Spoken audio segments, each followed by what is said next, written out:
प्रिय सर्व कर्मचारी, मी राजेश विनोद गायकवाड, जिवाजीराव शिक्षण संस्थेचे माजी अध्यक्ष विश्वनाथजी जाधव यांचा नातू व संस्थेच्या नूतन उपाध्यक्ष राजेश्रीताई विनोद गायकवाड यांचे ज्येष्ठ चिरंजीव. मी आपणास हे पत्र शिक्षक दिनाच्या शुभेच्छा देण्याकरिता लिहित आहे. आपल्या संस्थेला आज 57 वर्ष पूर्ण होत आली. या 57 वर्षामध्ये आपण सर्व कर्मचाऱ्यांनी मोलाचे योगदान दिले आहे. प्रत्येक वेळी एक निष्ठेने, प्रामाणिकपणेने आपण आपले काम करीत आलात. सर्वांचे कौतुक करावं तेवढं कमीच आहे. आज शिक्षक दिनानिमित्त मी लिहिलेली एक छोटीशी कविता तुम्हा सर्वांच्या चरणी अर्पण करतो.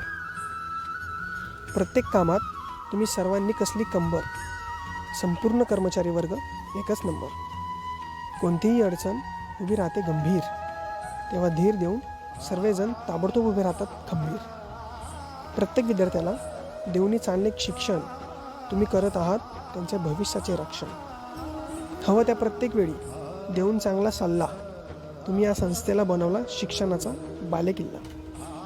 प्रत्येक वेळी घेऊनी मदतीचा हात तुम्ही सर्वांनी दिली साथ. खरंच सर्वांसाठी एकच शब्द येतात, वा क्या बात क्या बात. शासन प्रशासन काही असो, लाभले तुम्हा सर्वांचे मोलाचे योगदान. तुम्हा सर्वांमुळे या संस्थेला मिळाले जीवदान. प्रेम ओढ आपुलकीचं हे नातं कायम जोपासलं जाईल. सर्वांसोबतचं हे गोड नातं कायम तसंच राहील. कामकाजात आपण सर्वांनी आपले जीवन वाहिले, कधीच कोणती वेळ काळ नाही पाहिले. ते सर्व आठवणीतील क्षण कायम या संस्थेच्या पुस्तकात टिपून राहिले. कायम या संस्थेच्या पुस्तकात टिपून राहिले. शिक्षक दिनाच्या खूप खूप शुभेच्छा.